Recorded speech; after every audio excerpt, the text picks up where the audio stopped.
हाँ बच्चों, आज हम चैप्टर 13 का वर्कशीट नंबर 3 करेंगे, जिसमें हम आज का जो टॉपिक है वो है चाल मापना। मतलब स्पीड को कैसे मेजर किया जाए। जैसे पिछली वर्कशीट में हमने किया था मेजरमेंट ऑफ टाइम।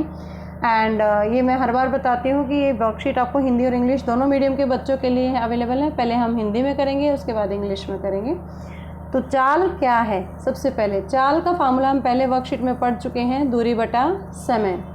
आप एक बच्चे हैं, जैसे स्कूल पिकनिक के लिए जाते हैं, तो सोनिया ने भी स्कूल पिकनिक पे जा रही थी और जब उसने देखा कि बस ने कितनी दूरी तय की और ध्यान देने का फैसला किया कि मैं हर कुछ इंटरवल के बाद ये देखूंगी कि बस ने कितनी दूरी तय की, परंतु वह नहीं जानते थे कि इसकी गणना कैसे की जाए।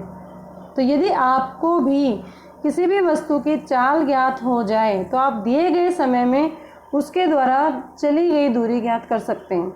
तो वही फार्मूला जो ऊपर था उसी को हम रिवर्स कर सकते हैं। तो दूरी क्या होती है? चाल गुना समय। आप यह भी ज्ञात कर सकते हैं कि अगर चाल से चलने वाली कोई वस्तु कितनी दूरी को, किसी भी दूरी को कितने समय में तय करती है, तो लिया गया है समय, यहाँ से समय भी निकाल सकते हैं, दूरी बटा चाल। तो तीनों चीज़ों में से अगर हमारे पास दो भी चीज़ें पता है हमें, तो हम उसको ईजिली से फाइंड आउट कर सकते हैं। अब इसमें आपने देखा होगा कि जब भी आपने अपने पापा के साथ स्कूटर या फिर कार में या मोटरसाइकिल की डैशबोर्ड पर एक मीटर देखा होगा आप लोगों ने। अन्य वाहनों में भी होता है, कार है, बस है, उसमें एक मीटर दिखाई देता है। मीटर के कोने पर लिखा होता है किलोमीटर प्रति घंटा।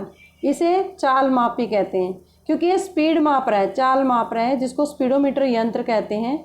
और चाल मापी यंत्र किसी भी वाहन की गति को किलोमीटर प्रति घंटे में रिकॉर्ड करता है। ये चाल मापी है, या स्पीडोमीटर कहेंगे हम इस इंग्लिश में इसको। इसी तरीके से आपने ऑटो में जब आप बैठते हैं तो ऑटो में भी आप कहते हैं भैया मीटर से चलो, तो वो उनके पास जो मीटर होता है वो वाहन द्वारा तय की गई दूरी मापता है कि कितने समय में कितनी दूरी मापी, और इस मीटर को पथ मापी या ऑडोमीटर कहते हैं। जब भी हम ऑटो में बैठते हैं हमें चाल से कोई लेना देना नहीं होता। हम देखते हैं कि मीटर की रीडिंग कितनी आई, उसने कितनी दूरी मापी, कितनी डिस्टेंस उसने तय की, उसके हिसाब से हम उसको पे करते हैं। तो ये ऑडोमीटर होता है जो हमेशा किलोमीटर में मापा जाता है। अब क्वेश्चन आते हैं, ये आप इस वर्कशीट को पढ़ने के बाद अपनी नोटबुक में करेंगे। एक उपकरण जो किसी गतिमान वाहन द्वारा तय की गई दूरी को मापता है, तो आप यहाँ पे बताइएगा इस वर्कशीट को पढ़ के। चाल मापी यंत्र किसी गतिमान वाहन की गति को डैश में मापता है, ये भी बता सकते हैं आप, अभी पढ़ा हमने। वाहन द्वारा तय की गई दूरी, यहाँ पर आपको फाइंड आउट करना है कि क्या आएगा यहाँ पे। अगर हमें दूरी पता है, समय पता है, तो क्या रहेगा यहाँ पे? तीन टर्म्स हैं, समय, दूरी, तो क्या रहेगा यहाँ पे? आप समझ सकते हैं इस चीज़ को, अपने आप करें इसको पढ़ के अच्छे से। Now the worksheet is in English and for the English medium student it is very beneficial. Now the today's topic is measurement of speed. Now we know everybody have studied about the speed, that is the formula, speed equal to distance upon time. And Sonia is a child who is going for the school picnic and she decided to note that the distance covered by the bus, but she didn't know how to calculate it. So I am helping you. How can you calculate? If you go for the picnic, you can find out the distance, you can also find out speed and time taken by the bus. Once you know the speed of an object, you know very well the speed of the bus is 40 km per hour, or you can also find out the distance moved by it in the given time. There is a watch in your hand and speed is also, you know, then you can find out the distance. Distance formula is speed into time, you have to remember it. Also, if you are aware about the distance and speed, you can also find out the time taken by the object. Now there are the few devices in the vehicles that you have always seen in the scooter, in the motor dashboard, or buses, cars, etc., truck also.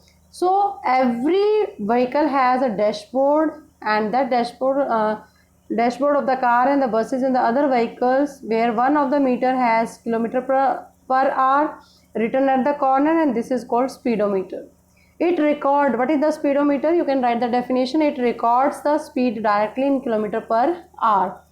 And there is one more device in the automobile.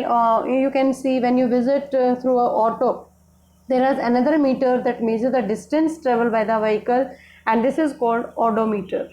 And on the basis of this worksheet, you can do or solve this question in your notebook. First question is, an instrument which measures the distance covered by the moving vehicle is known as, you know very well, measurement of the distance, which vehicle is used, which device is used. Speedometer records the speed in terms of units.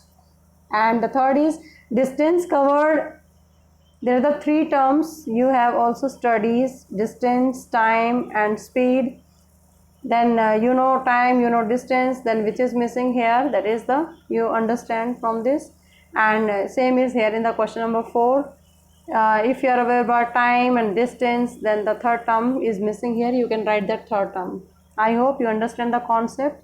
Keep watching Super Vigyan. Thank you so much.